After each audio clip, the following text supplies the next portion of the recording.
Before posing my question, I would like to thank the organizers for making such a brilliant and stupendous effort.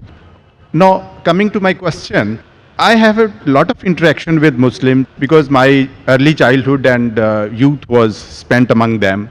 But one question has always been not really understood by me, the definition of Allah. Because to my mind and the way it has been given to me by my Muslim friends and acquaintances, that their definition of Allah basically is negation of other faiths and also non-acceptance of their definition of God as such. Your scholarship is very profound. I would like to be benefited by it. The brother asked a very good question, very important question, that he wants to know one thing which has been always in his mind: what is the definition of Allah in Islam? And the definition also includes many things which is negation, and it contradicts the definition of the other faiths. In fact, in Islam, the definition of Allah says what Allah is and also says what Allah is not. Besides knowing what God is, it is also important to know what God is not. So that if someone falsely claims that so-and-so is God, you can easily come to know this is a false claim. As far as the reply to what is the definition of Allah, the best reply that any Muslim can give you is from the Quran, from Surah Ikhlas, chapter number 112, verse number 1 to 4, which says, Kul huwallahu ahad. Say He is Allah one and only. Allahu samad. Allah, the absolute and eternal. Lam yalid wa lam yulad. He begets not, nor is he begotten. Walam yakul lahu kufuwan ahad. There is nothing like him. This is a four-line definition of Allah subhanahu wa ta'ala, of Almighty God, given in the glorious Quran. This is the touchstone of theology.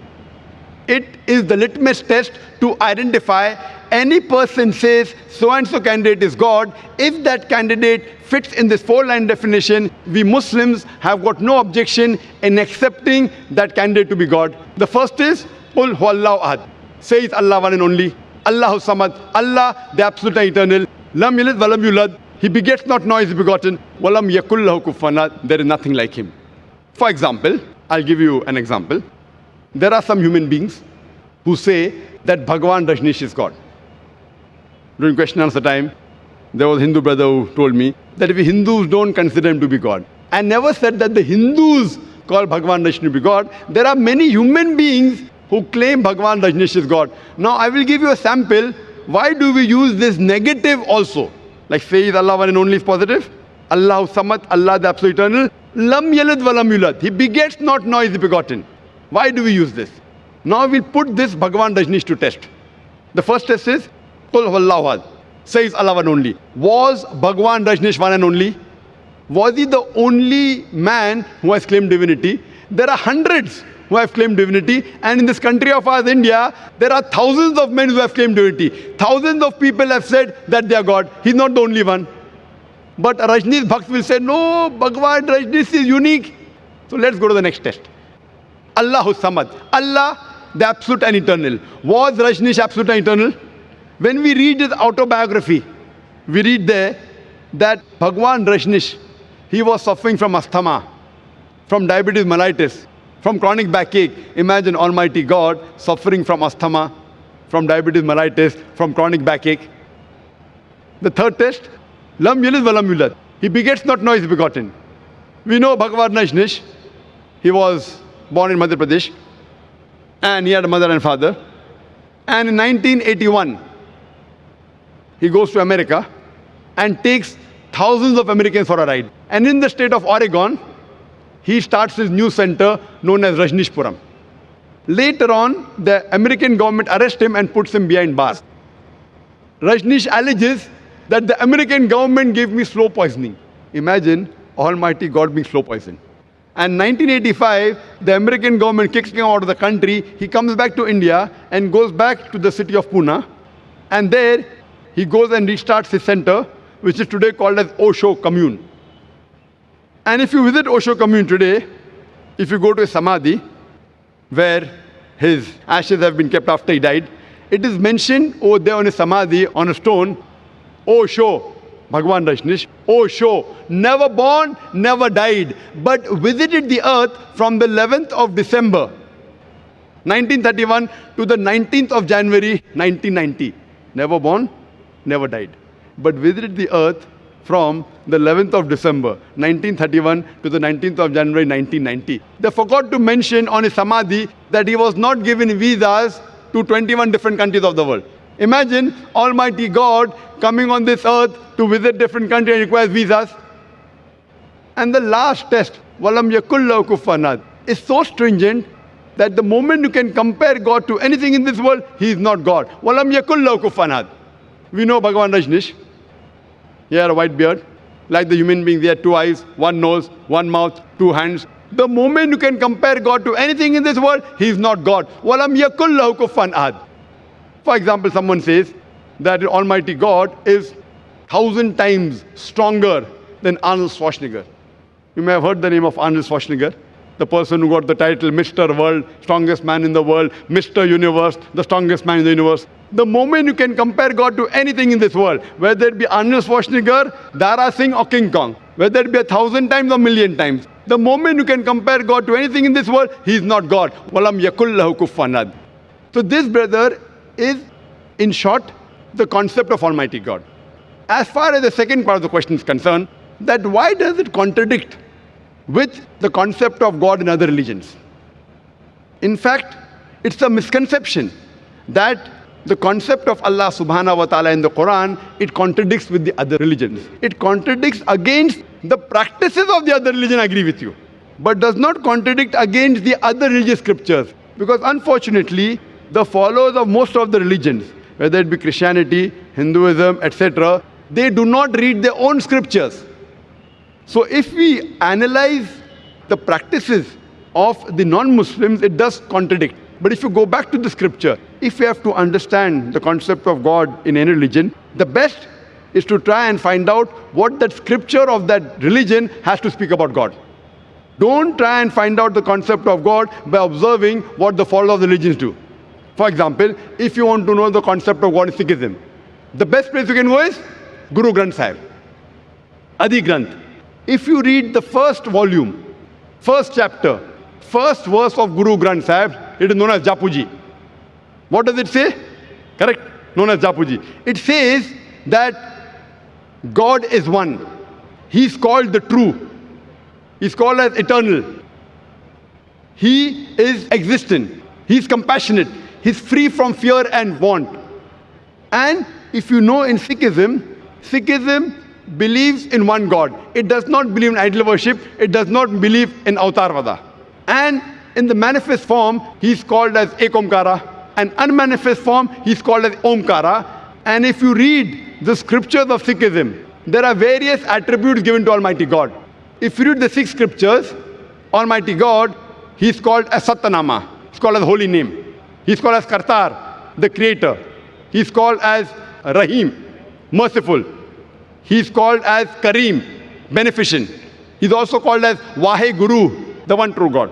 So if you go back to the scripture, the concept of God in Sikhism and Islam is the same. Similarly, if you go to Hinduism, in Hinduism also, if you go back to the Hindu scriptures, it's clearly mentioned in the Upanishad, Chandogya Upanishad, chapter number 6, section number 2, verse number 1, Ekam Evidityam, God is only one without a second. It's mentioned in the Svetasastra Upanishad, chapter number 6, verse number 9, Nachasya Kasij, Janitana Chadipa.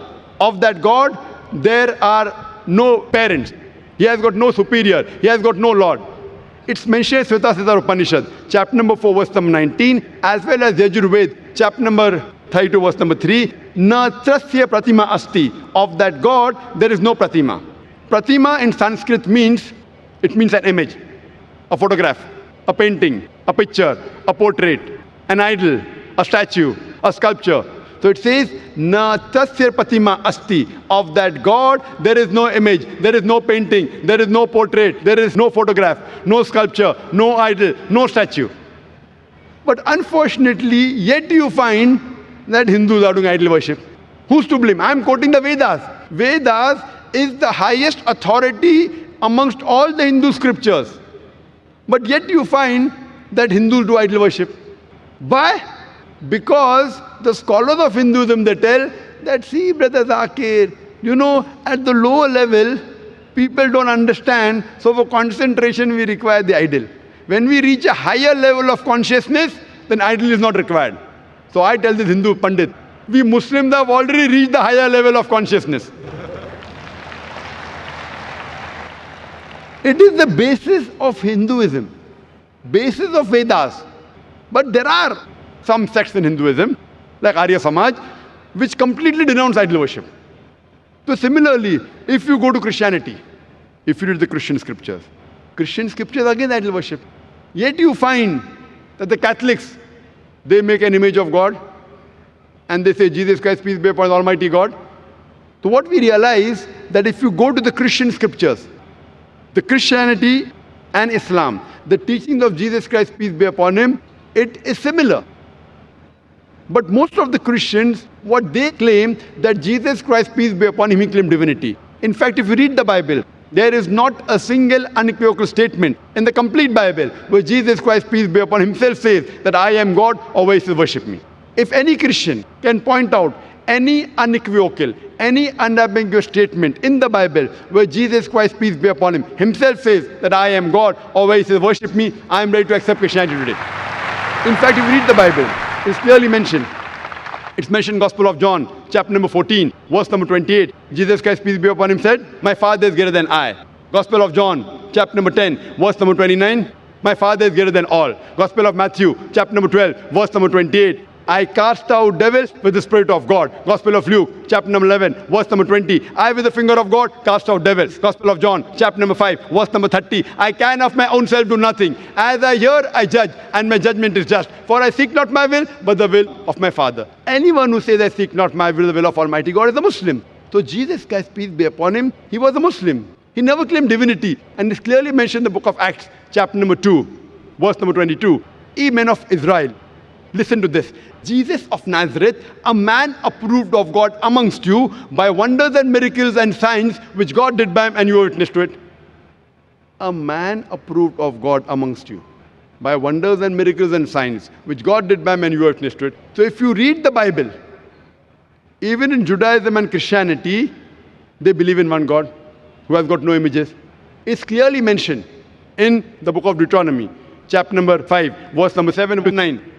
It says that thou shalt have no other God besides me. Thou shalt not make unto thee any graven image of anything, of any likeness in the heaven above, in the earth beneath, in the water beneath the earth. Thou shalt not bow down to them, nor serve them. For I, thy God, thy Lord, is a jealous God. For more details, you can listen to the talk of my son. Tomorrow my son at 3:45 is going to be a detailed talk. This was just highlights on the same topic, concept of God in major world religions. And you'll find out it is the same. We believe in one God who has got no images, and we worship him alone and no one else. Hope that answers the question. Thank you so much. And you said it for me, because the definition of God as it is tallies exactly with Islam, whatever we have in Sikhism,